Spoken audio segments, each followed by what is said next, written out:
Bismillahirrahmanirrahim. Assalamualaikum warahmatullahi wabarakatuh. Alhamdulillahi ala ihsanihi wa syukru lahu ala taufiqihi wa imtinanihi. Wassalatu wassalamu ala asfiyaihi wa khairi khalqihi wa ala alihi wa ashabihi wa man sanna bisanadihi ila yawmi liqa'ih. Asyhadu an la ilaha illallah ta'ziman li sya'nihi wa asyhadu anna Muhammadan 'abduhu wa rasuluhu ad-da'i ila ridwanihi. اللهم صل على نبينا محمد وعلى آل محمد. اللهم إنا نسألك علما نافعا ورزقا طيبا وعملا متقبلا. اللهم لا علم لنا إلا ما علمتنا فعلمنا ما ينفعنا وزدنا علما وارزقنا فهما. اللهم فقهنا في الدين وعلمنا التأويل يا أرحم الراحمين. Alhamdulillah, segala puji bagi Allah yang masih memberikan kita kesempatan sampai dengan malam hari ini, yang semoga Allah Subhanahu wa taala selalu panjangkan usia kita di atas kesehatan, di atas ketaatan, dan semoga Allah istiqamahkan kita sampai waktu pulang kita tiba berjumpa dengan Allah Subhanahu wa taala dalam keadaan yang husnul khatimah. Amin ya rabbal alamin. Salam terlimpah curahkan kepada Nabi kita yang mulia, Nabi Muhammad sallallahu alaihi wasallam, yang mudah-mudahan kita semua bisa senantiasa mempelajari sunnah beliau, menegakkan, mendakwahkan, mensyiarkan, menghidupkan apa yang telah beliau ajarkan kepada kita, apa yang telah beliau perjuangkan untuk kita, dan apa yang telah beliau syiarkan, tegakkan di atas agama Allah Subhanahu wa taala kepada kita. Mudah-mudahan dengan selalu berusaha menegakkan syariat yang diajarkan oleh Nabi kita sallallahu alaihi wasallam, itu membuat kita pantas kelak bertemu dengan beliau di dalam surganya Allah Subhanahu wa taala. Amin ya rabbal alamin. Para jemaah yang semoga Allah Subhanahu wa taala muliakan, insyaallah malam hari ini kita tidak membahas tentang kitab yang biasa kita bahas. Biasanya kita membahas tentang kitab ahaditsul akhlaq, yaitu hadis-hadis tentang akhlak. Maka malam hari ini berbeda. Sebab momentum yang terkadang memaksa kita harus mempelajari apa yang sebenarnya terjadi pada yang selama ini orang-orang katakan sebagai Isra dan Mi'raj. Jadi apa yang sebenarnya terjadi pada kejadian Al-Isra wal Mi'raj Nabi sallallahu alaihi wasallam? Tentu akan ada beberapa rumusan masalah yang kita bedah, yang kita kaji. Di antaranya yang pertama adalah latar belakang terjadinya Isra Mi'raj. Yang kedua, kapan sebenarnya terjadi? Yang ketiga, bagaimana kejadiannya? Dan yang keempat, apa hikmah yang bisa kita ambil dari kejadian ini? Berarti ada 4 rumusan masalah yang insya Allah akan kita jawab bersama di kajian kali ini. Yang pertama adalah latar belakang bagaimana kejadiannya. Sebelum kita masuk ke sana, ketahuilah bahwasanya setiap tahun di penghujung bulan Rajab itu seringkali dijadikan momentum sebagai memperingati Isra dan Mi'raj. Tapi ketahuilah ada beberapa hal yang lebih penting daripada hanya sekedar memperingatinya, tapi mengambil pelajaran darinya. Yang lebih penting daripada memperingati adalah menjadikannya sebagai pokok pelajaran dalam kehidupan kita. Apa yang didapatkan dari kisah Isra Mi'raj itu yang harus ditegakkan. Bukan kejadiannya yang terus diceritakan, tapi apa yang dihasilkan dari kejadian ini, itu yang harus ditegakkan, itu yang harus terus dijalankan, itu yang harus terus disiarkan. Jangan sampai peringatan Isra Mi'raj ikut, tapi kita tidak paham pesan intinya apa. Apa yang harus kita kerjakan dari kejadian ini? Peristiwa ini menghasilkan pelajaran. Rihlah bersejarah ini meninggalkan ibrah, meninggalkan pelajaran yang harus kita ambil, yang jangan sampai kita sia-siakan mulai dari sekarang ini. Maka sebelum itu, dalam perjalanan Nabi sallallahu alaihi wasallam itu ada banyak sekali kejadian-kejadian. Nabi kita sallallahu alaihi wasallam diuji oleh Allah Subhanahu wa taala tak henti-hentinya. Dan tatkala Nabi kita sallallahu alaihi wasallam diuji dengan wafatnya istri beliau, yaitu Khadijah radhiyallahu anha. Dan di tahun yang sama juga Allah ambil yang paling beliau sayangi juga adalah pamannya, yaitu Abu Talib.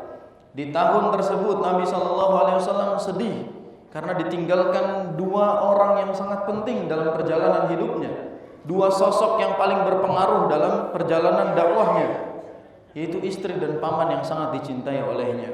Sehingga dalam catatan sejarah, tahun tersebut dikenal dengan Amul Huzn, tahun kesedihannya Nabi sallallahu alaihi wasallam.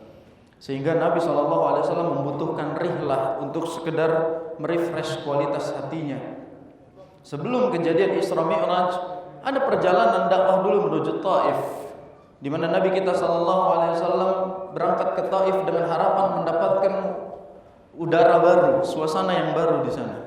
Tapi ternyata di sana Allah Subhanahu wa taala masih menguji beliau. Beliau justru ditolak di Taif, bahkan disiksa, bahkan ditimpuk, bahkan dihinakan di Taif, sampai akhirnya beliau sedih. Mau kemana lagi beliau pergi? Harus kemana lagi beliau berkelana? Dan Allah Subhanahu wa taala menghibur Nabi sallallahu alaihi wasallam dengan turunnya ayat ini, dengan kisah perjalanan ini, maka yang melatar belakangi terjadinya kejadian Al-Isra wal Mi'raj ini adalah tasliyatan lin Nabi sallallahu alaihi wasallam. Tujuan pertamanya adalah ingin menghibur Nabi sallallahu alaihi wasallam. Jadi latar belakang adanya perjalanan ini pada hukum asalnya bukan hanya soal risalah, pesan yang ingin Allah sampaikan, wahyu yang ingin Allah hantarkan, tapi Allah ingin menghibur Nabi sallallahu alaihi wasallam. Agar Nabi kita sallallahu alaihi wasallam itu merasakan bahagia dengan perjalanan itu. Baru poin inti dari perjalanan itu adalah Allah ingin menghantarkan satu pesan yang sangat penting, dan pesan tersebut bernama salat. Bagaimana sebenarnya Allah ingin memberikan kita pesan, ada satu ibadah yang tidak Allah antarkan, tapi Allah suruh Rasul jemput. Allah SWT tidak memerintahkan malaikat mengantarkan syariat ini, tapi Allah suruh dijemput langsung untuk mengambil syariat yang sangat penting ini. Ini menjadikan pelajaran bahwasanya syariat yang satu ini bukanlah syariat yang biasa. Ini adalah ibadah yang sangat agung, di mana semua syariat lain dihantarkan melalui Jibril, tapi satu syariat ini dijemput langsung oleh Nabi kita sallallahu alaihi wasallam. Itu di antara latar belakang bagaimana kejadian tersebut, bahwa Allah Subhanahu wa taala menginginkan memberikan hiburan di dalam hati Nabi sallallahu alaihi wasallam, membuat Nabi itu merasakan senang kembali di hari-harinya. Jamaah, ada beberapa surat di dalam Al-Qur'an yang memang itu hikmahnya untuk menghibur Nabi sallallahu alaihi wasallam dari kesedihannya. Di antara suratnya adalah surat Al-Isra ini. Surat Al-Isra menjadi surat yang menghibur Nabi sallallahu alaihi wasallam. Berikutnya juga surat Ad-Duha, berikutnya surat Al-Insyirah, berikutnya surat Al-Kautsar. Itu semua surat-surat yang menghibur Nabi sallallahu alaihi wasallam. Pelajarannya di sini apa? Nabi sallallahu alaihi wasallam menenangkan hatinya dengan Quran. Hatinya menjadi tenang dengan Quran. Sehingga ketika Nabi sallallahu alaihi wasallam hatinya sedih, yang Allah turunkan Quran. Sehingga hati Nabi sallallahu alaihi wasallam kembali bahagia. Itu yang Allah Subhanahu wa taala ingin sampaikan kepada kita. Tatkala kita sedang banyak masalah, tatkala kita sedang ingin refreshing, enggak usah jauh-jauh kemana mana. Boleh jadi hiburan kita hanya satu, yaitu tatkala kita membuka Al-Qur'anul Karim, kita membaca Al-Qur'an, kita akan kembali bahagia lagi sebagaimana sebelumnya Allah Subhanahu wa taala berikan itu kepada kita. Itu latar belakang yang pertama. Yang kedua, tentang perjalanan ini yang disebut sebagai Al-Isra dengan Al-Mi'raj. Mungkin banyak di antara kita yang faham bahwa Al-Isra dengan Al-Mi'raj itu satu kejadian. Padahal Al-Isra dan Mi'raj itu dua kejadian yang berbeda. Untuk perhatikan, Al-Isra itu diambil dari kata Sara Yasri, yang artinya berjalan di malam hari. Tapi perjalanan Nabi SAW itu bukan perjalanan sendiri, tapi Allah perjalankan Nabi, sehingga fiilnya bukan Sara tapi Asra Yusri. Dalam bahasa Arab perbedaannya apa? Kalau Sara jalan atas kemauan sendiri, kalau Asra diperjalankan. Jadi Nabi kita SAW bukan berjalan atas kehendaknya sendiri dengan kemampuannya sendiri, tapi Allah yang perjalankan Nabi SAW. Sehingga bagaimana mungkin kecepatannya bisa di luar logika, karena Allah yang perjalankan. Makanya Allah bilangnya asra bi'abdihi, bukan sara. Kalau maknanya sara, Nabi jalan sendirian. Tapi di sini Allah yang memperjalankan Nabi SAW. Gimana caranya? Itu Allah yang tahu. Allah Subhanahu wa taala yang punya kehendak dalam masalah tersebut. Yang pasti tidak mungkin menggunakan fi'il asra kecuali Allah perjalankan, dan itu di waktu malam. Mungkin banyak yang bertanya, boleh jadi ini mimpi Nabi SAW, bukan kejadian nyata. Bagaimana mungkin disebut mimpi kalau Allah bilangnya asra bi'abdihi laila? Lihat kata bi'abdihi. Bi'abdihi itu artinya Allah memperjalankan hambanya. Dan para ulama tafsir menyebut abdihi maksudnya ruh dan jasadnya. Jadi bukan ruhnya saja, tapi jasad dan ruhnya Nabi yang dibawa oleh Allah Subhanahu wa taala lailan, pada waktu malam. Ini penegasan lagi. Jadi kalau ada yang mengatakan ini adalah mimpi, bagaimana mimpi bisa disebut sebagai kata abdihi? Dan di sini penegasan dari Allah Subhanahu wa taala. Ini hikmah bahwa Allah tidak pernah menyebut nama Nabi Muhammad SAW dengan namanya langsung dalam Quran. Tapi Allah Subhanahu wa taala selalu sandingkan dengan sifat-sifat yang dicintai olehnya. Misalnya di surat ini Nabi Muhammad disebut bi'abdihi, hambanya. Di surat lain disebut Rasulullah. Di surat lain disebut ya ayyuhan nabi. Satu-satunya kata Muhammad disebut oleh Allah itu dengan kata-kata Muhammadun Rasulullah. Walladzina ma'ahu asyidda'u 'alal kufar dan seterusnya. Jadi sekali-kalinya disebut namanya tetap dipuji Rasulullah. Tetap tidak pernah nama Nabi kita SAW dipanggil kayak nabi-nabi yang lain. Ya Musa, ya Isa. Nabi-nabi yang lain dipanggil namanya langsung. Tapi tidak ada satupun ayat berbunyi ya Muhammad, gak ada. Itu karena Allah sangat mencintai nabinya SAW. Dan perkataan bi'abdihi juga menegaskan bahwa Rasul memang diutus oleh Allah Subhanahu wa taala membawa risalah. Akan tetapi beliau juga hamba Allah. Beliau bertuhan, bukan Tuhan. Beliau itu marbub, bukan Rabb. Sehingga gak boleh diantara kita mengkultuskan kejadian ini seolah-olah meninggikan Nabi lebih daripada Tuhan, atau membuat Nabi lebih tinggi derajatnya disetarakan dengan Allah Subhanahu wa taala. Itu gak boleh. Sebab di sini penegasan ini hambaku, hamba Allah Subhanahu wa taala. Pertanyaan yang paling sering ditanyakan tadi, ini ruhnya atau jasadnya? Jawabannya dua-duanya. Kita tahu ini dua-duanya berdasarkan firman Allah Subhanahu wa taala. Berikutnya makna Mi'raj. Jadi ini dua kejadian ya. Kalau Asra itu perjalanan malam, sehingga secara istilah yang disebut sebagai Isra adalah perjalanan dari Masjidil Haram ke Masjidil Aqsa. Makanya ayatnya apa? Subhanalladzi asra bi'abdihi lailan min al-Masjidil Haram ila al-Masjidil Aqsa. Berarti perjalanan Isra itu adalah perjalanan dari Masjidil Haram ke Masjid Al-Aqsa, itu yang disebut sebagai Isra. Dan lagi-lagi kejadian ini tidak bisa dibahas secara logika karena perjalanannya sangat cepat. Padahal logikanya jarak antara Masjidil Haram dengan Masjid Al-Aqsa kalau ditempuh di zaman tersebut kurang lebih 2 bulan jalan kaki. Dan ternyata Nabi kita SAW hanya semalam saja. Ini ujian pertama keimanan kaum muslimin saat itu, di mana ada kejadian-kejadian yang mungkin di luar lagi logikanya. Sekarang makna Mi'raj. Terjemah Mi'raj, banyak orang menerjemahkannya naik. Padahal Mi'raj itu artinya tempat naik atau alat naik. Eskalator itu namanya Mi'raj. Jadi kita naik tangga, tangga itu bahasa Arabnya Mi'raj. Jadi bukan berarti yang namanya Mi'raj itu terbang, bukan.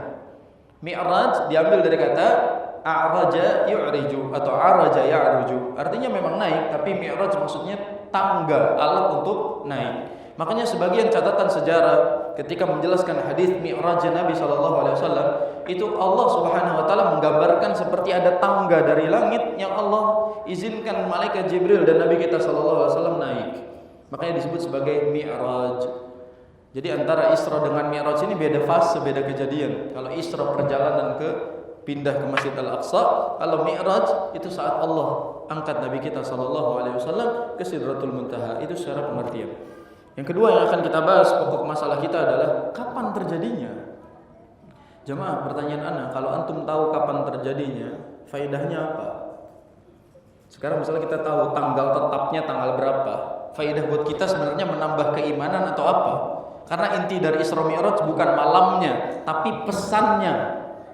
Kalau antum bedakan antara Isra Mi'raj, malam Isra Mi'raj dengan malam Lailatul Qadar, ini jelas beda. Lailatul Qadar yang mulia malamnya. Isra Mi'raj yang mulia bukan malamnya, tapi pesannya, perjalanannya. Kalaupun kita tahu kapan terjadinya, apakah kita akan berlomba-lomba beribadah di malam tersebut? Ngalap pahala besar di malam tersebut? Tentu enggak ada. Kenapa begitu? Karena kalau Lailatul Qadar khairun min alfi syahr, Allah yang bilang. Sekarang malam Isra Mi'raj, keutamaannya. Apakah Allah sebutkan keutamaan malam tersebut sehingga orang yang beribadah di malam tersebut pahalanya lebih baik daripada sekian? Nggak ada. Artinya apa? Yang harus dititik beratkan bukan malam tersebut kapan terjadinya, tapi pesan apa yang harus tetap kita perankan di dalam kejadian tersebut. Di dalam catatan sejarah ada beberapa pendapat kapan terjadinya kejadian Isra Mi'raj. Yang pertama, ada yang menyebut dalam kanal Isra'u fi sanati allati akramahullahu fiha bin nubuwah. Kejadian ini terjadi ketika Allah mengangkat Rasul menjadi nabi. Ketika Allah mengangkat Nabi Muhammad SAW menjadi nabi, maka kejadiannya di situ. Yang kedua, ada yang mengatakan kana ba'dal mab'ats bi 5 sinin. Ada yang mengatakan kejadiannya 5 tahun setelah kenabian. Berarti tahun kelima kenabian. Ini pendapat yang diambil oleh Imam An-Nawawi rahimahullah. Ada juga yang mengatakan as-sabi' wal 20 min syahr Rajab sanata 10 min nubuwah. Ada juga mengatakan, dan ini yang paling terkenal, terjadi 27 Rajab tahun 10 kenabian, bukan 10 hijrah. Berarti terjadi sebelum hijrah. 10 kenabian, tanggal 27 Rajab tahun 10 kenabian. Ini pendapat yang banyak sekali diambil.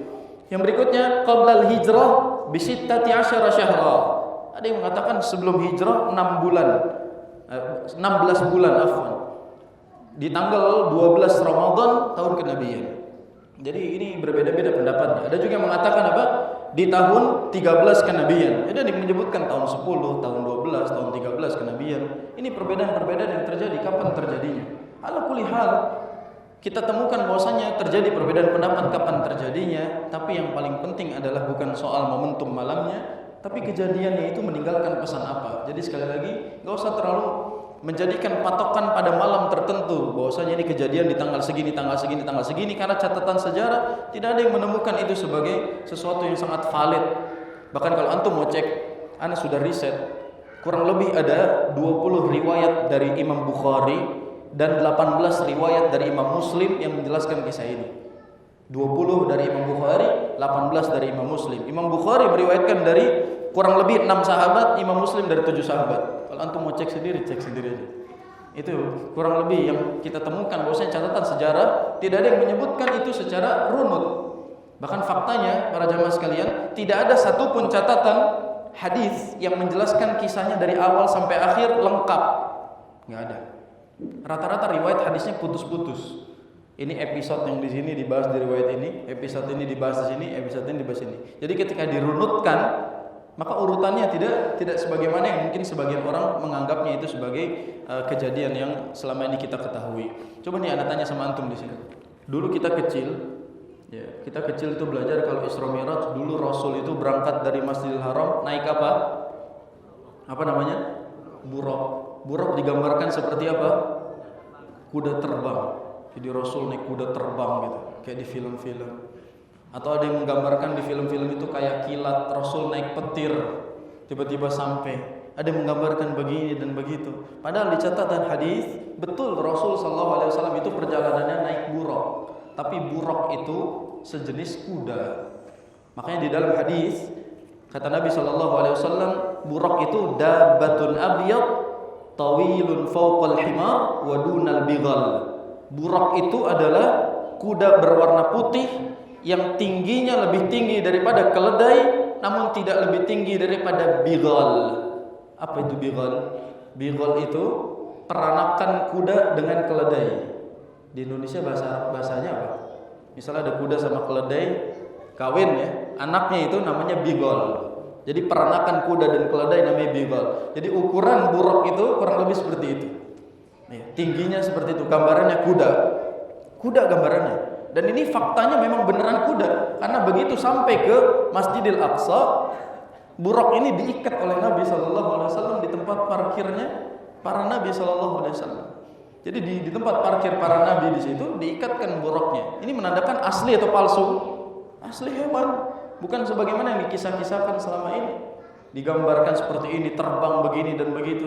Dulu anak waktu kecil Pak, ini semoga Allah ampuni, gurunya ngajarinnya gini, Rasul itu Isra dari Masjidil Haram ke Masjidil Aqsa naik ifrit. Maksudnya ini menghina ifrit sekali nih. Masa ifrit ditunggangi itu, naik ifrit buat Isra. Ini ada yang sampai menyebutkan demikian, waliyadzubillah. Maka kadang-kadang kita dalam masalah seperti ini tidak merujuk pada dalil yang asli, dalil yang benar. Melihat sebenarnya kejadiannya seperti apa. Kita runutkan secara perlahan, Pak. Jadi kejadiannya itu malam-malam. Ya, Rasul SAW sedang tidur di Hijr Ismail. Sedang tidur di sana. Tiba-tiba Rasul mendengar ada suara bunyi, ya, membangunkan Nabi SAW, dan ternyata yang membangunkan Nabi adalah malaikat Jibril. Malaikat Jibril alaihissalam membangunkan Nabi, mengajak Nabi keluar ke pintu masjid. Setelah sampai di sana, dada Nabi kita SAW dibelah, lalu dibersihkan hatinya, dikeluarkan kotoran-kotoran segala macam, dibersihkan dengan air Zam-Zam, dimasukkan kembali, lalu ditutup lagi. Sehingga Nabi kita SAW itu mengalami 2 kali dadanya dibelah oleh malaikat Jibril. Kapan? Yang pertama ketika waktu kecil di Bani Sa'ad. Yang kedua ketika sebelum Isra, dibelah dadanya Nabi SAW. Beneran dibelah apa bohongan? Kata Anas bin Malik yang meriwayatkan hadis ini, beliau bilang apa? Ra'aitu atharal makhit. Aku melihat bekas jahitan di dadanya Nabi SAW. Berarti beneran dibelah atau bohong? Beneran dibelah. Ini bukan cerita fiktif. Ini beneran dibelah dadanya, dikeluarkan hatinya, sehingga Nabi kita SAW memiliki lapang dada, bersih hatinya. Memang dibersihkan oleh malaikat Jibril. Selesai itu, akhirnya berangkatlah dengan si Buraq ini tadi, dengan malaikat Jibril. Berangkat sampai ke Masjidil Aqsa. Berapa lama durasinya? Tidak disebutkan dalam hadis. Jangan nebak-nebak 2 jam, 3 jam, enggak ada. Tidak ada durasinya. Tapi tiba-tiba sampai ke Masjidil Aqsa. Begitu sampai ke Masjidil Aqsa, Buraq tadi ditaruh di depan, dikaitkan talinya, diikat. Ini hewan beneran, makanya diikat di tempat tempat menaruh hewan. Lalu Rasulullah SAW masuk ke dalam masjid dan sholat mengimami para nabi dan rasul, sebagaimana kita temukan dalam hadis. Jadi dalam kejadian tersebut Allah kumpulkan para nabi dan rasul untuk melaksanakan sholat berjamaah di Masjid Al-Aqsa, lalu juga diimami oleh Nabi kita SAW. Ini menunjukkan kedudukan Nabi kita SAW. Menunjukkan bahwasanya ini adalah khatamun nabiyyin wa khairul mursalin. Ini penutup para nabi dan sebaik-baiknya rasul, ditunjukkan oleh Allah Subhanahu wa taala. Singkatnya, setelah selesai semua terjadi di Masjid Al-Aqsa, barulah naik, Allah Subhanahu wa taala takdirkan, berikan akses untuk naik ke langit bersama malaikat Jibril. Tentu ini kita baca sejarahnya bagaimana runutan naiknya Nabi SAW ke langit dunia. Jadi langit dunia itu jaraknya harusnya dari langit 1 ke langit kedua, langit 2 ke langit ketiga itu kurang lebih 500 tahun. Akses jalannya 500 tahun secara logika.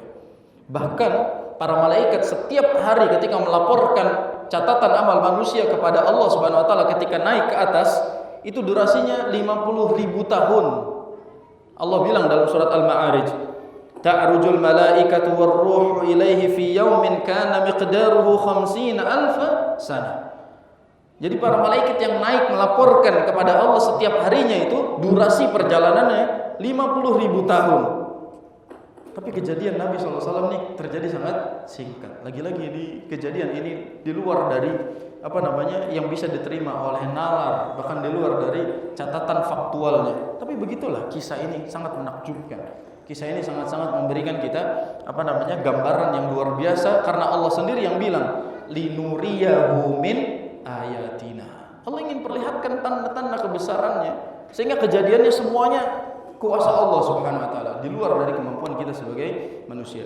Anda baca di kitab ini, summa urija bihi tilkal lailah min baitil maqdis ila sama'id dunya. Kemudian Nabi kita SAW naik ke langit bersama Jibril.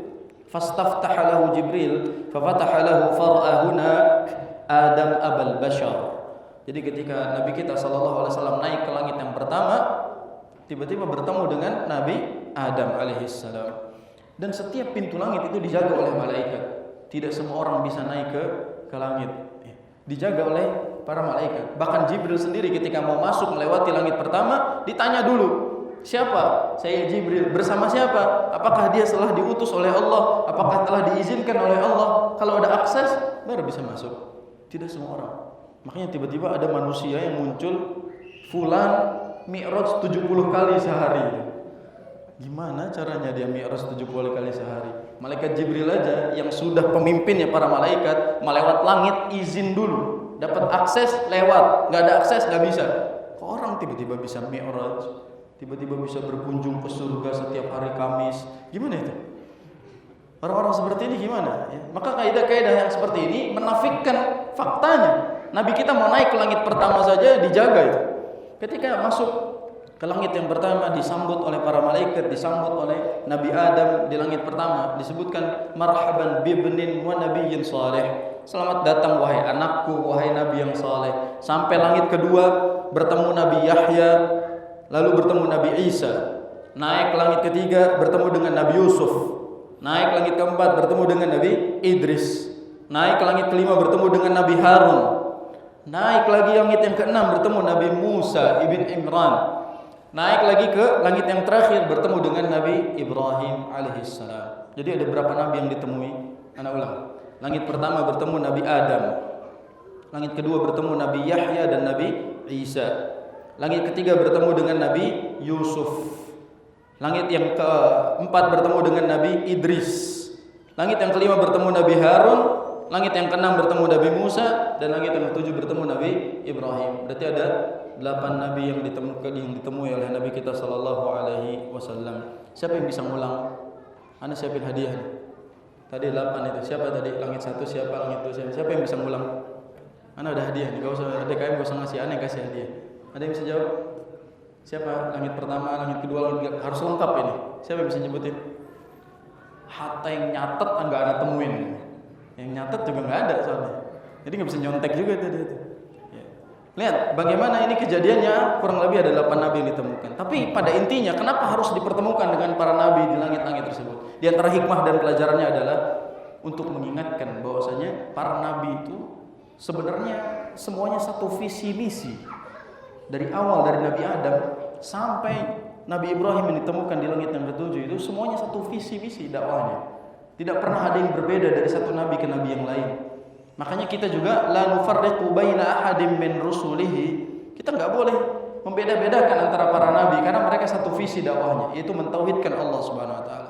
Faedah berikutnya juga semua nabi memuji nabi kita sallallahu alaihi wasallam. Semua rasul memuji rasul kita sallallahu alaihi wasallam. Artinya apa? Kedudukan nabi kita sallallahu alaihi wasallam dipuji oleh seluruh nabi. Sampai di satu riwayat ketika bertemu dengan Nabi Musa sudah bilang marhaban bibni wa nabiyyin saleh. Selamat datang wahai anakku dan wahai rasul yang saleh. Setelah Nabi lewat, Nabi Musa nangis. Ditanya, "Kenapa nangis wahai Musa?" Kata Nabi Musa apa? "Aku sedih karena ada orang setelah zamanku, ya di bawah generasiku, tapi umatnya lebih banyak daripadaku." Itu Nabi Musa alaihissalam. Sehingga ini memuji Nabi kita sallallahu alaihi wasallam. Ini bagaimana kejadian itu sampai ke posisi langit yang ketujuh dipertemukan oleh para nabi, dan sampai saat ini kita sebagai kaum muslimin tidak boleh bertanya bagaimana pertemuan mereka. Apakah bertemu secara jasad atau bertemu secara ruh dan seterusnya. Ini kejadian harus kita imani tanpa bertanya bagaimana kejadian-kejadiannya. Sebab di antara konsekuensi bersyahadat bahwasanya nabi kita sallallahu alaihi wasallam adalah nabi dan rasul utusan Allah Subhanahu wa taala adalah tasdiquhu fima akhbar wa ta'atuhu fima amar wa ijtinabu ma nahahu wa zajar. Ini konsekuensi kita. Apa yang nabi ceritakan kita harus percaya, kabar apapun kita harus yakin. Apa yang nabi perintahkan kita harus ikuti, apa yang nabi larang kita harus jauhi. Ini konsekuensi. Mau nabi cerita seperti apapun yang enggak masuk di nalar kita, cuma iman yang bisa membatasi itu. Berarti pelajaran di sini adalah logika mesti di bawah iman. Logika mesti di bawah iman. Kalau logika kita menafikkan kedudukan iman, maka kedepankan iman. Kalau logika kita sejalan dengan iman, maka itulah fitrahnya. Itu fitrahnya, karena saling menguatkan. Maka singkatnya Nabi SAW sampai ke langit yang ketujuh, sampai akhirnya fa'auha Allahu ilaiha ma auha. Kata Nabi SAW, maka Allah memberikan wahyu kepadaku, fa faradha alayya 50 salatan fi kulli yaumin wa lailah. Allah memberikan aku risalah, memberikan aku wahyu, perintah salat sehari 50 waktu. 50 waktu sehari. Itu awalnya salat disyariatkan berarti 50 waktu sehari. Dapat risalah ini, Nabi kita sallallahu alaihi wasallam turun. Mungkin antum tahu kisahnya. Setelah itu ada negosiasi antara Nabi kita sallallahu alaihi wasallam dengan Nabi Musa alaihi salam. Turun ke langit yang ke berapa Nabi Musa tadi? 6. Ibu-ibu nyatet tuh. Nyatat ibu-ibu. Yang ketujuh siapa, Bu? Masya Allah. Sekarang udah mulai nyambung ini. Yang keenam. Nah, di langit keenam ketemu Nabi Musa lagi ngobrol. Nabi Musa bertanya, "Ma farada rabbuka ala ummatik?" Wahai Muhammad, apa yang Tuhan kamu perintahkan kepada umatmu? Lalu diceritakan oleh Nabi sallallahu alaihi wasallam, aku diperintahkan untuk melaksanakan salat 5 waktu sehari. Apa kata Nabi Musa?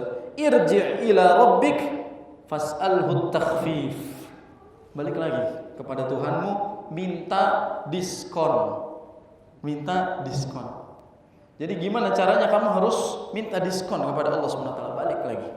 Jangan sampai segitu. Kata Nabi Musa alasannya apa? Fa inna ummataka la yutiquna dzalik. Umat kamu enggak akan kuat mengerjakannya. Fa inni qad balagtu bani Israil wa khabartuhum. Soalnya aku punya pengalaman dulu mendakwahi Bani Israel. Ini cerita berarti berdasarkan apa? Pengalaman. Wahai Muhammad, kamu dikasih sholat 50 waktu sehari gimana? Umatku saja dulu keteteran ini. Nggak bisa. Umat kamu nggak akan kuat. Balik lagi, minta at-takhfif, keringanan. Makanya bahasa Arabnya diskon itu takhfif. Hafalin, ntar kalau umroh minta diskon berarti takhfif. Bahasa Arabnya diskon itu at-takhfif. Jadi suruh balik. Sampai akhirnya berkali-kali turun. Dalam satu riwayat dijelaskan, pertama kali naik, turun dikurangi 10. Dari 50 kurang 10 jadi 40. Naik lagi, dikurangi lagi 10. Dikurangi lagi 10, dikurangi lagi 10. Sampai akhirnya Allah Subhanahu wa taala takdirkan menjadi 5. Menjadi 5 Allah Subhanahu wa taala sampai mengucapkan ini, "Ya Muhammad, innahunna khamsus salawat kulla yaumin wa lailah. Likulli salatin 10, fadzalika khamsuna salat." Muhammad, oke. Sehari 5 waktu. Kamu diperintahkan untuk sholat 5 waktu di dalam sehari semalam, dan setiap sholat pahalanya 10. Maka tetap totalnya 50. Lihat kasih sayang Allah Subhanahu wa taala. Lihat kasih sayangnya Nabi kita sallallahu alaihi wasallam. Lihat betapa pedulinya Nabi Musa alaihissalam kepada umatnya Nabi Muhammad sallallahu alaihi wasallam. Bayangkan kalau 50 waktu sehari kita sholat. 5 waktu aja muazinnya capek, jamaahnya enggak ada yang datang. 5 waktu saja muazin sama imam masjid itu cuma collab, enggak ada jamaahnya. Berduaan aja dia sholat itu, enggak ada jamaahnya. Apalagi kalau sampai 50 waktu sehari. Dan ini sudah diturunkan, betapa sayangnya Allah. Ya udah kamu tetap 5 waktu tapi pahalanya tetap 50. Bayangin. Salat itu 5 waktu tapi pahalanya tetap 50 waktu. Itu bagaimana rahimnya Allah Subhanahu wa taala. Baiknya Allah Subhanahu wa taala. Maka di sini yang bisa kita lihat para jamaah sekalian, semoga Allah Subhanahu wa taala muliakan. Sejatinya dalam memberikan risalah wahyu tentang perintah salat, Allah ingin semuanya langsung sampai kepada Rasul tanpa perantara sedikit pun. Allah pengen ngomong langsung kepada Rasul sallallahu alaihi wasallam. Makanya Kalimur Rahman, Rasul yang pernah berbicara langsung dengan Allah cuma 2. Rasul yang pernah bicara langsung dengan Allah cuma 2. Makanya disebutnya Kalimur Rahman. Apa namanya? Kalim Ar-Rahman, yang pernah berbicara langsung dengan Allah. Cuma 2. Siapa? Nabi Musa dengan Nabi Muhammad sallallahu alaihi wasallam. Kedua-duanya inilah pernah mendapatkan risalah secara langsung dari Allah Subhanahu wa taala, memiliki kedudukan yang berbeda, langsung dapat pesannya dari Allah Subhanahu wa taala. Maka momentum Isra Mi'raj ini pelajarannya bukan langit ketujuhnya, bukan Masjidil Haram ke Masjidil Aqsanya, bukan. Tapi salat yang 5 waktu itu ditegakkan. Ada orang ikut memperingati Isra Mi'raj jam 10 malam, selesai jam 3 pagi. Nyampe ke rumah bablas salat subuhnya. Katanya memperingati Isra Mi'raj, salat subuhnya bablas. Apa yang diperingati? Bagaimana dia bisa memperingati? Padahal inti pesannya tidak ia kerjakan. Salatnya harusnya dikedepankan. Jadi jangan sampai kita mengatakan memperingati, padahal kita yang harus diperingati. Kita yang kadang-kadang lupa sama syariat ini. Maka di antara ibrah, kita masuk poin yang terakhir, hikmah yang bisa kita ambil dari kejadian ini. Mungkin kalau dikisahkan panjang sekali kejadiannya, bagaimana ini bisa menjadi runutan susunan alur yang sangat panjang. Singkatnya, perjalanan Isra Mi'raj itu dari Masjidil Haram ke Masjidil Aqsa, dari Masjidil Aqsa naik ke atas langit. Dari langit sudah sampai dapat pesan, sudah selesai dapat 5 waktu. Sebagian ulama menyebutkan, ada yang menyebutkan riwayatnya Nabi SAW turun lagi ke Masjidil Aqsa, lalu naik buraq lagi ke Masjidil Haram. Sebagian lagi menyebutkan dalam catatan sejarah Nabi SAW langsung Allah takdirkan sampai ke Masjidil Haram. Cuma kedua-duanya tidak perlu menjadi perdebatan, sebab intinya Nabi sudah dapat satu pesan. Inti dari perjalanan tersebut adalah risalah, wahyu, perintah untuk mengerjakan salat 5 waktu sehari. Maka mulai sekarang minimal standar idealnya seorang muslim itu salat 5 waktu. Standar ideal. Dan salat pada waktunya. Jangan hobi mengqadha salat. Qadha salat hobi banget orang sekarang. Ya, karena dia ketinggalan mulu, diqadha lagi. Ada orang salat subuh bareng sama duha. Ya, dia bangunnya 7:30 tuh. Bangun 7:30, apalagi tanggal merah, hujan subuh-subuh, mantap untuk tidur lagi kan? Akhirnya dia ketiduran, salat subuhnya 7:30. Istrinya ngeliat, Masya Allah suami saya soleh sekali, salat duha, rajin. Tapi kok kunut dia? Bukan duha rupanya, dia salat subuh. Ini banyak kejadian-kejadian seperti ini. Orang tidak lagi malu dalam masalah seperti ini. Salat subuh dikolab sama salat duha ini. Dia barengin salat itu. Ada orang tiba-tiba tengah malam nih, jam 1 di masjid salat. Tanya, Pak, tahajud Pak? Enggak, belum isya. Kemana aja itu? Maksudnya kemana aja? Di saat kita momentumnya harusnya mendirikan, menegakkan sholat, menjalankan sholat pada waktunya. Apalagi laki-laki diperintah untuk sholat di rumah Allah, di masjid. Kenapa kita tidak tegakkan itu? Maka keputusan yang Anda sampaikan, kesimpulannya adalah salah satu cara memperingati Isra dan Mi'raj adalah menegakkan sholat 5 waktu berjamaah. Orang yang ingin memperingati Isra Mi'raj namun tidak mau sholat 5 waktu, apa yang dia peringati? Poinnya bukan malamnya yang sempurna, tapi risalahnya yang sempurna, wahyu yang disampaikan yang sempurna. Tidak ada keutamaan khusus ibadah di malam Isra Mi'raj, tidak ada keutamaan khusus. Antum cek sendiri hadisnya. Salat di malam tersebut sama, tilawah di malam tersebut sama, beda kayak Lailatul Qadar, beda. Tapi apa intinya? Agar kita selalu ingat perintah ini untuk salat 5 waktu. Jangan malas-malasan. Anda lihat-lihat orang-orang sekarang perkara salat ini bermain-main ini, biasa-biasa aja. Bahkan ada ketika orang-orang ditanya, Pak, kapan terakhir sholat? Apa dia bilang? Waktu SMP. Ditanya kapan terakhir sholat? Waktu SMP, dia jawab. Padahal dia muslim. Bagaimana dia mungkin menjalankan keislamannya tanpa menjalankan perintah yang menjadi patokan keislaman seseorang?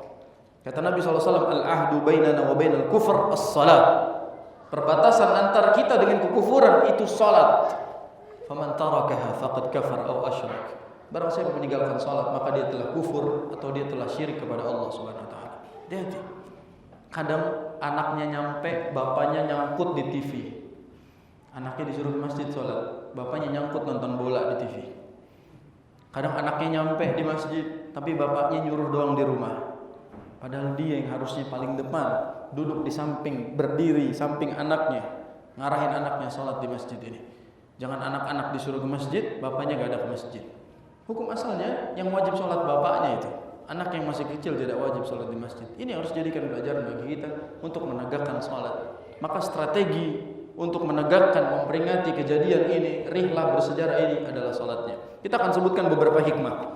Hikmah dari kejadian Isra dan Mi'raj, ibrah dari rihlah bersejarah ini. Yang pertama, hubungan Makkah dengan Baitul Maqdis. Lihat bagaimana perjalanannya, yang dipilih adalah Masjidil Haram ke Masjidil Aqsa, bukan tanpa sebab. Ini menunjukkan keutamaan Masjidil Aqsa. Makanya para ulama itu berbeda pendapat tentang pahala sholat di Masjid Al-Aqsa. Sebagaimana dalam hadis Nabi SAW, kalau Masjid Nabawi itu 1000, maka seperempatnya itu Masjid Al-Aqsa. Berarti 1000 seperempatnya berapa? Berapa? 250 berarti sholat di Masjid Al-Aqsa. Ada yang menyebutkan setengah dari sholat di Masjid Nabawi. Masjid Nabawi 1000 berarti 500 pahalanya. Artinya, sebagaimana yang Nabi SAW sampaikan, jangan susah payah untuk safar kecuali ketiga masjid. Masjidil Haram, Masjid Nabawi, Masjid Al-Aqsa. Itu keutamaannya dan hikmahnya jemaah. Di surat Al-Isra yang ngomong tentang Isra Mi'raj, yang membahas Isra Mi'raj, cuma satu ayat, yaitu ayat pertama. Ayat berikutnya isinya apa? Tentang Bani Israel, tentang Yahudi. Bahkan kita lihat para ulama menyebutkan di antara hikmah rahasia di sini adalah Allah ingin menegaskan mungkin Masjidil Aqsa di satu zaman akan dikuasai oleh Yahudi, tapi nanti akan kembali lagi ke tangan kaum muslimin selama mereka menegakkan ayat yang 10, Inna hadzal Qur'ana yahdi lillati hiya aqwam. Wa yubashshirul mu'minina alladzina ya'maluna shalihat anna lahum ajran kabira. Kalau kaum muslimin menegakkan Al-Qur'an, kalau kaum muslimin menegakkan amal saleh, maka dia akan dapat kabar gembira menguasai kembali Masjidil Aqsa. Maka ini harapan yang Allah Subhanahu wa taala sebutkan dalam surah Al-Isra itu. Mungkin sekarang dikuasai oleh Yahudi, tapi kemudian akan kembali lagi ke tangan kaum muslimin. Semoga Allah kembalikan Masjidil Aqsa ke tangan kaum muslimin. Dan semoga kita semua diberikan rezeki untuk bisa sholat di Masjidil Aqsa, di Masjid Nabawi, dan di Masjidil Haram. Itu di antara hikmah. Yang pertama. Yang kedua, keutamaan Nabi SAW di antara Nabi yang lain. Karena yang diminta jadi imam adalah Nabi kita SAW. Yang ketiga, kasih sayang dan perhatian Nabi Musa kepada umat Nabi SAW. Nabi Musa tuh tetap perhatian sama kita sebagai umat Nabi. Nggak mau kita kesusahan, nggak mau kita keberatan. Makanya minta dinegosiasi lagi. Kurangi, kasihan umat kalian tidak akan mampu. Yang keempat, tingginya kedudukan perintah salat. Sebab salat ini tidak diantarkan tapi dijemput. Bukan diantar tapi dijemput langsung. Yang berikutnya adalah surga dan neraka itu nyata. Sebab di antara kisah Nabi kita SAW diperlihatkan surga dan diperlihatkan siksa neraka. Berarti surga dan neraka itu nyata, benar adanya. Benar adanya dan kita harus mengimaninya sebab sudah dicek langsung. Sudah dilihat langsung oleh Nabi kita SAW. Berikutnya juga adalah iman itu soal ketundukan, bukan soal apa yang kita pikirkan. Jadi kalau soal iman jangan main akal dan jangan main perasaan. Soal ilmu, soal agama, soal syariat jangan main akal dan jangan main perasaan. Laki-laki kalau soal agama jangan main akal. Perempuan kalau soal agama jangan main perasaan. Sekarang risalah, sekarang syariat-syariat itu dipermainkan antara dua ini. Akal dengan perasaan. Orang akhirnya tidak mau menjalankan syariat Allah karena menggunakan akalnya dan karena dia menggunakan perasaannya. Sama misalnya kasus tentang poligami. Laki-laki pakai akal, perempuan pakai perasaan. Laki-laki bilangnya, "Oh, poligami," laki-laki pakai akalnya. Dia cari-cari taktik menjadi dalil pembenaran. Tapi perempuan pakai perasaan. Nggak ada yang bisa adil kecuali Allah Subhanahu wa taala. Maka poligami tidak lagi relevan. Poligami tidak boleh. Misal seperti itu. Kalau syariat ini dipakai dengan akal dan perasaan, nggak akan jalan. Syariat itu harus dijalankan dengan iman. Dan iman seseorang itu terucap melalui sami'na wa ata'na. Kita dengar, kita taat. Itu syariat, kita dengar dan kita mentaatinya. Apakah ada sekat antara sami'na dengan ata'na? Misalnya sami'na, tafakkarna, bahasna, nggak ada. Setelah sami'na langsung ata'na. Setelah dengar langsung taat. Bentar ya Allah, saya teliti dulu. Bentar ya Allah, saya cari tahu dulu. Bentar ya Allah, saya ini dulu. Nggak ada. Begitu sami'na langsung ata'na. Tidak ada sekat antara kedua perintah ini. Maka ini yang menjadikan kita pelajaran bahwa di antara hikmahnya kita harus benar-benar mentaati perintah Allah tanpa harus mencoba menggunakan nalar kita di dalam menerimanya. Kebenaran jangan dinegosiasi, kesalahan jangan dinormalisasi. Maka kita harus banyak belajar tentang ini, bagaimana kita menegakkan keimanan kita kepada Allah Subhanahu wa taala. Sudah isya. Bentar lagi. Maka dalam masalah ini para jamaah sekalian, semoga Allah Subhanahu wa taala muliakan, ketahuilah Isra dan Mi'raj itu benar terjadi. Meskipun tanggalnya kita tidak tahu mana pastinya, tapi benar terjadi. Dan intinya itu menjadi perjalanan rihlah yang bersejarah, meninggalkan satu wahyu paling penting, yaitu salat. Mari tegakkan salat, kan itu bagian dari pesan terpenting dari kisah Isra dan Mi'raj ini. Aduh. Bismillahirrahmanirrahim. Alhamdulillah wassalatu wassalamu ala Rasulillah wa ala alihi wa ashabihi wa la hawla wa la quwwata illa billah. Para jamaah sekalian, ketahuilah bahwasanya Allah Subhanahu wa taala tidaklah menampakkan tanda-tanda kekuasaannya kecuali agar kita menjadi orang-orang yang berfikir, mentafakkuri setiap ayat-ayat yang Allah Subhanahu wa taala berikan. Tafakkur pada ayat-ayat yang Allah berikan itu ada dua. Tafakkur ayat-ayat kauniyah dengan tafakkur ayat-ayat qauliyah. Ada kauniyah dengan qauliyah. Ada yang makhluqah, ada yang matluwah. Itu tanda-tanda yang Allah Subhanahu wa taala tampakkan dari ciptaan atau tanda-tanda yang Allah memang berikan di dalam ayat-ayat Al-Qur'an yang kita baca. Sehingga untuk orang-orang yang melihat ayat-ayat Allah, tugas mereka adalah mentafakkurinya. Bagaimana dia bisa berpikir lalu menjadikan itu sebagai pedoman dalam menjalani kehidupannya. Dan para jamaah, Isra kita di zaman ini adalah perjalanan dari rumah kita ke rumah Allah Subhanahu wa taala. Kaki kita berat melangkah. Berat kaki kita datang dari rumah ke masjid. Itu adalah Isra kita di hari ini. Dan Mi'raj kita di hari ini adalah bagaimana salat kita bisa khusyuk dalam bermunajat dan dalam berkomunikasi kepada Allah Subhanahu wa taala. Itu yang harus kita tegakkan. Tidak ada Isra Mi'raj kecuali hanya sekali. Tidak ada kejadian ini kecuali hanya sekali. Namun pelajarannya harus tetap diterapkan dan diimplementasikan dalam keseharian kita. Di antaranya tadi, langkah kaki kita menuju masjid, langkah kita menuju panggilan Allah Subhanahu wa taala, itu sejatinya perjalanan kita setiap harinya. Berikutnya Mi'raj kita adalah berusaha menghadirkan kekhusyuan di dalam setiap salat kita. Jangan sampai kita selama ini salat hanya soal raga, namun tidak ada soal rasa.